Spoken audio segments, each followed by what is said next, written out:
When people ask you why you do what you do you say it's the people, the processes, or the purpose? It's all about, creating a better workplace, a better world, and a better business. This week we're talking with Sharon, who explains how we can sustain our why behind the what, and how that impacts you, your team, and the company in the future. These are all things that come from the United Nations. It encompasses really economic, environmental, and social impacts, caused by our day-to-day activities. It's rooted in our values, and there's a link between our commitment and strategy. I'm Chika Eloy, and this is a conversation designed for BCD people with BCD people. On this show, we're running through the diverse cultures of talent at BCD Travel, and we're showcasing our most confident self-colleagues. So come on, let's go have some fun as we explore the different functions, spaces, faces, and the complexities across our world of BCD.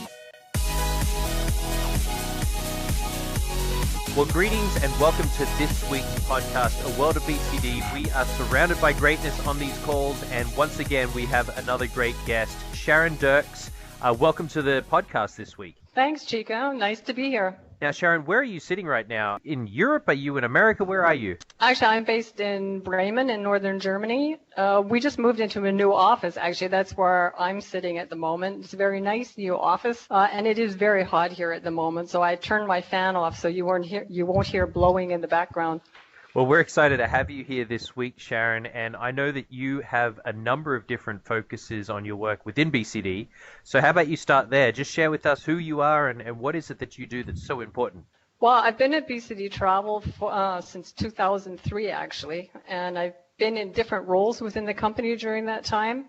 I started as a part-time global CSR coordinator 10 years ago. It's 10 years ago next month, actually. And what is CSR? Corporate social responsibility. Ooh, okay. So that's under the human and social value banner of our focus, yeah? Yes, but not only, because we've transitioned from CSR to sustainability this year, so things have changed. Wow. And so now you say 10 years later, what has CSR morphed into within BCD? And maybe you can even paint the story of how we got from when you started to where we are today. The focus of corporate social responsibility and how it's understood by our employees and by many people out there.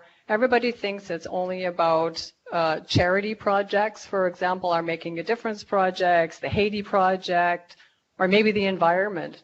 But that's not it. It's everything in our in our strategic direction relates to sustainability, not only human and social value. Right, and it's a really fascinating topic, CSR/sustainability. Now, as an employee, I have to refer to it now at BCD Travel as sustainability, not CSR, correct? Corporate social responsibility is more short-term. It's looking back on what we've achieved in a past time frame, like maybe the past year. What did we do in the past year? And sustainability, on the other hand, focuses on the long term, about making long-term goals and planning for the future. And that means that we're totally embedding the work into what we do versus it just being, like you said, a tag-along to what we already do. Yeah, it encompasses really economic, environmental, and social impacts, caused by our day-to-day activities. It's rooted in our values, and there's a link between our commitment and strategy. Yeah. It has to be embedded into our company, into the strategic direction, and that's why we wanted to make sure that we got it into the strategic direction this year. So Sharon, when I think about sustainability then as an individual contributor, I see a lot of really exciting notices come through my email or in the collateral that we have in all of the marketing publications. I see, like you mentioned, from the Hades to here in Atlanta, at least it was the water bottles in the coming month. Like maybe you could choose one or two of your favorites, as hard as that may be, and expand a little as to the why behind a couple of them. It's all about creating a better workplace, a better world, and a better business. For example, if you look at a better workplace, which is your area, what do we do for our employees? Our employees are our most important asset, of course, and we provide them with talent management, career mobility, We're interested in whether they're satisfied. That's why we've started with our Pecan weekly employee engagement surveys, health and safety, all those different aspects that belong to a better workplace are very interesting for all our employees. And so many things are not recognized as being part of sustainability. How can I better, as an employee that is naive or just hasn't thought about because we don't know what we don't know, Sharon, how can I get more educated on this? How can I reach out and contribute? How can I help the company, help myself become more sustainable within the company? I think a lot of our employees are are helping our sustainability initiative already. The root word of sustainability is sustain, which basically means to be around for a long time. And that's exactly what our owner, John Fentner von Flissingen, meant when he said he wants to build a company for the next generation. We need to all pull together, everyone in all those functions out there, to do their part, to develop good products, to engage our employees, to make sure we recruit and retain good employees, that we all work in an ethical way in our business dealings. Those are all bits and pieces of sustainability that will allow us to sustain for the future. Sharon, let me change the filter for a second, because I have had conversations with random folks across our organizations that say, I get it. I get that I shouldn't be using water bottles now. Let's pretend we're here in America. But at the same time, I drive a big truck. So on one hand, I'm eliminating the water bottles, but then I drive a big truck. Am I not being inconsistent or not aligned with the sustainability piece? How would you respond to a statement like that? Well, of course, we would like everybody to be more sustainable or more environmentally friendly, but there are limits to what we can expect. We're trying to educate everybody and, with small steps to make everybody realize, hey, just look at the world out there. What are we doing to our world? And if you were involved at all, or if you saw our World Environment Day activity that we did this year, it was a really big success. I must say, we now have over 800 members in our sustainability chatter group, which is really amazing.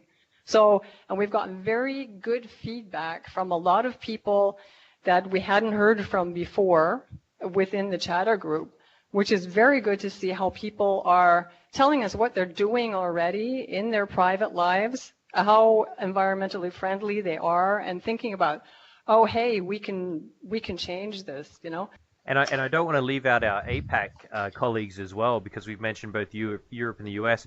What would you say are the focuses over in the APAC region for sustainability? Speaking from experience, I was in Thailand earlier this year on holiday, and it's shocking, and I hear this from our colleagues as well in APAC, because I work with a lot of colleagues throughout the world. I hear things from different regions, but in APAC as well, like the plastic thing is a big problem, and I've never seen so many plastic bags in my whole life, and we all know where a lot of that plastic ends up. It ends up in the oceans, and it's eventually going to kill us. So that's definitely what I see coming out of APAC. Sharon, you were mentioning before about measurement and talking about how you're seeing an increase of people being involved, contributing, and potentially even joining the chatter group. Moving forward here over the next couple of years, how do you and your team plan on measuring the impact that we're having? And then maybe that can bleed into the conversation too. I believe we've received a couple of awards or accreditation because of our efforts in sustainability. Sustainability is now at the core of the strategic direction. So within the next years, we will see more sort of connecting the dots to all the different pillars within the strategic direction to our sustainability initiatives.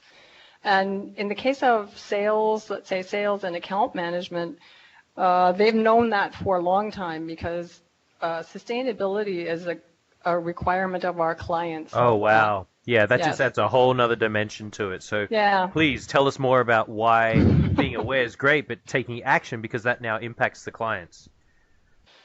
Well, actually, it is a contractual requirement. Our clients expect us to align with their values in the areas of labor standards, human rights, the environment, and ethical business practices. These are all things that come from the United Nations as, the standards of how a company should work and should work together with other companies, with all their stakeholders. These are the standards that we all need to adhere to. And that's why BCD Travel joined the UN Global Compact in 2008. We were the first TMC to do so.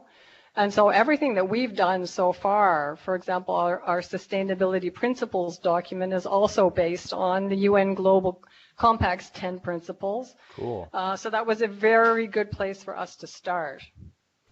Sharon, I know that we've talked, and I've seen a lot of rah-rah around a word called Ecovadis. Is that a certification? Is that based on these audits that you're speaking of? Like, how does that work? Because that's always fascinated me as, again, how as the individual I contribute towards such a certification.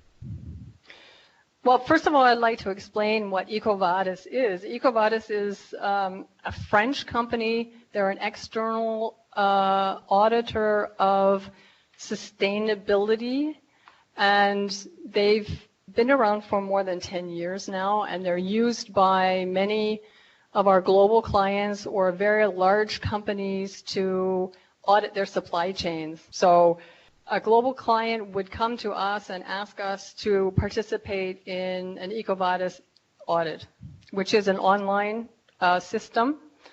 And it's a very complicated process. And when you start doing that, you have to answer all these very complicated questions. And then in the end, you get a score out of that, which is what the global client then sees. Actually, I'm working on the Ecovadis assessment for this year right now. It's always a very difficult process because I need so much input from other people within the organization, which I do get from all my nice colleagues out there in the different functions. And I need to put everything together and then submit it. And when we get our new results, then we'll see whether we showed some improvement. But there are no real suggestions for improvement anymore. We're at the top. But that doesn't mean we can't be better. When you talk about coordinating with other functions, who are some of the other major functions you work with? And, moving forward, who are you hoping to expand the circles to for impact? We do have a global sustainability team. This is a group of very dedicated individuals. We've had this team since I started 10 years ago. It's a very dedicated group of people that do this in... How many people in that circle? We have sustainability coordinators in each region. And if the region has different countries, then we have one in each country. Wow. But the global team is just the regional coordinators. And then we have people from the functions. So we have a representative from HR. We have someone from the global security team. We have M&E representation also on the team. From the global bid team, very important because they feed the information that they get in our RFPs into our group or to me as well. But those people they have all different day jobs, and because they are so dedicated to sustainability and so interested in it, they volunteered a part of their time to help in their local regions as well for whatever they can do in terms of, helping charities, making a difference projects, environmental activities that we do. Sharon, this is really refreshing to hear because I know that, through the different readings that we have from the different, leadership videos up there, I've never really understood Ecovadis, and you've done a great job painting how important that is. And if you've ever looked at sustainability or CSR in the past as something that's, it's an environmental cause, you can tell now, thanks to Sharon's explanations, that this actually matters to our bottom line and how quickly this ties to the client's needs and what the clients expect of us. So thank you, Sharon, for such a great description and articulation of sustainability at BCD. Thank you, Chico. Well, we are coming up on our time right now, so let's jump into the speed round, Sharon. I have 5 rapid questions I'm about to fire at you, and you just give me your best and quickest answer. You ready? Yeah, I'm ready. Great. Question number 1. What is your favorite sustainability question to ask somebody? What's your definition of sustainability? Yes. Question number 2. Favorite traumatic experience that almost led to death? That's not hard.